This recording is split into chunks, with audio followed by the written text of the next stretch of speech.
It's hard to believe it's March already. I don't know where January and February have gone. I thought I'd take a few minutes just to give you an update on what's happened over the last couple of months and what the plan is moving forwards.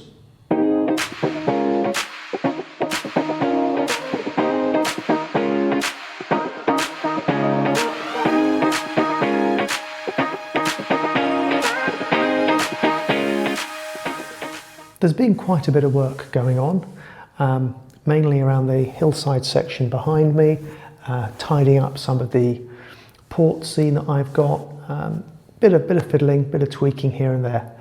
Let me run you through the changes. So firstly, in the dockyard, it's been about tidying up. For Christmas, I got some more of these containers, which are great. They help really carry on building out that container ship. And from the model centre, a couple of second-hand Revolution Rails wagons. I really like those, so I have a couple of sets of those now, as well as a bit of tidying up, adding some people in to repair the damage that needs repairing. So that's coming together quite nicely now. I can take a pause there. A lot of the effort's been around building this hillside out, to which I have done some videos. Christmas also provided some wooden fencing, and then I also play with some static grass, both of which were covered in a recent video. But I think that's coming together quite nicely now.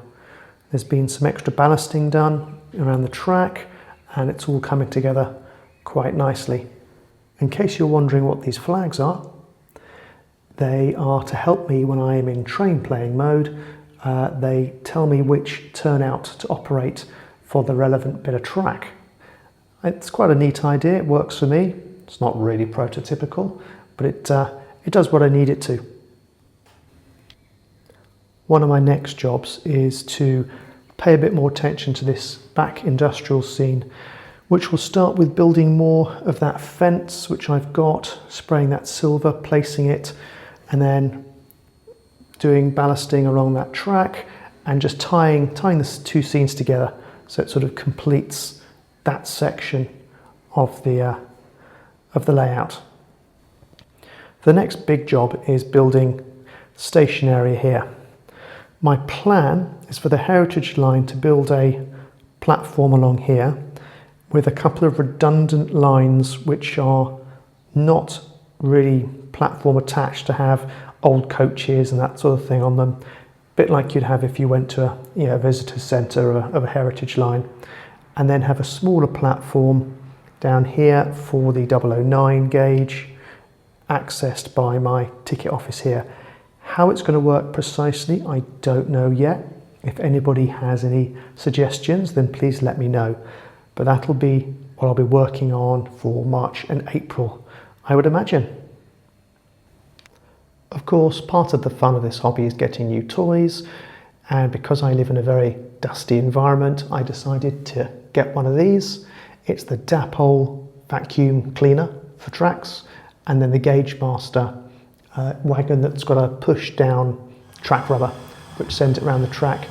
They're currently being pulled by that class 66, but I must confess I've got a class 55 in network rail yellow on the way, which will then form my track maintenance train, which will happily go around with iTrain, throwing it around the system.